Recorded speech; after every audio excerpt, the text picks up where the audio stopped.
which will then improve the bottom line, right? And when you have lower cost of sales, that means you're increasing your volume of production as well.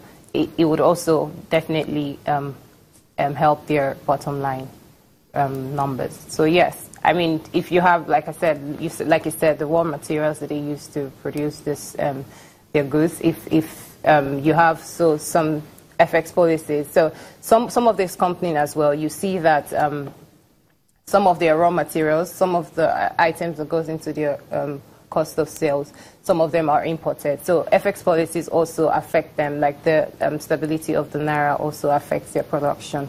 So yes, if they're able to source for materials locally, reduce the cost of sales, this would have a positive impact on your. If I have bread as part of my product, I'm also impacted because of wheat. Yes. And other components. Yes, definitely. So I mean, if you have to import wheat, right? So if there FX policies that are that have been driving the market, if these FX policies are put in place that will help to keep the naira stable, this will largely be positive for the companies. Well, for most of you downtown on Market Street, all of you cover oil and gas, you cover banks and consumer goods and industries. But who covers agriculture? Do you?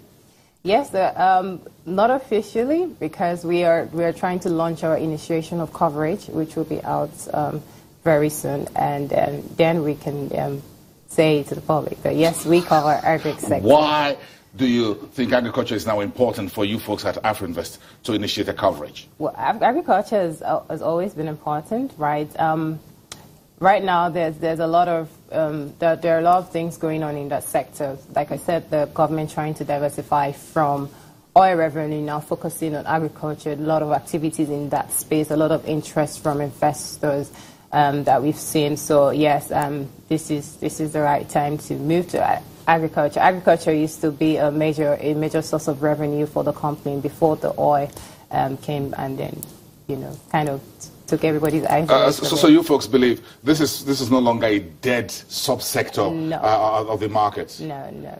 Because you see big money from Presco and Okomo Oil. There's a lot of opportunities in that space. If you look at talking about Presco and Okomo, we looked at consumption and demand, the demand for oil palm that are produced, which is a major driver of their revenue for Okomo and Presco.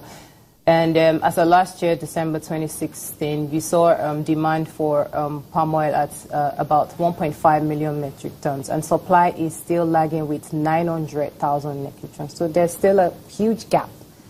There's still space for people to, for production, for supply, for market supply, domestically speaking. Yes. So that's about 700, 600 metric tons. So we're still just about opening the surface, just scratching the surface, as it were. Yeah. Do you think we have more space for the likes of Okomo Oil, more of Presco? You think we do? There's a lot of space. The demand is increasing daily. The use of palm oil has gone from just human consumption to making up soaps and industries, consumer goods, consumer goods. It's gone wide and far. So there's still a lot of opportunities. And you're looking at the capitalization of these two companies specifically to initiate that coverage. Yeah. Because things seem to have improved. Yes. They've moved from serious negative numbers to very big positive numbers. Yes, definitely. Both these two companies reported about 2 billion, north of 2 billion each in net profit. Yes. In the first 6 months of 2017. Yes. That's quite huge. That's huge. Presco is about 5.6 billion. As at H1 2017. Okomo also is about 6.2 billion from 3.6 billion in the previous year. So yes, they're doing fantastic, and they're also looking to expand. So they're doing a lot of replanting. So we expect more production volumes, increase in yields. So for Q1 2017, it was the price because it's internationally priced.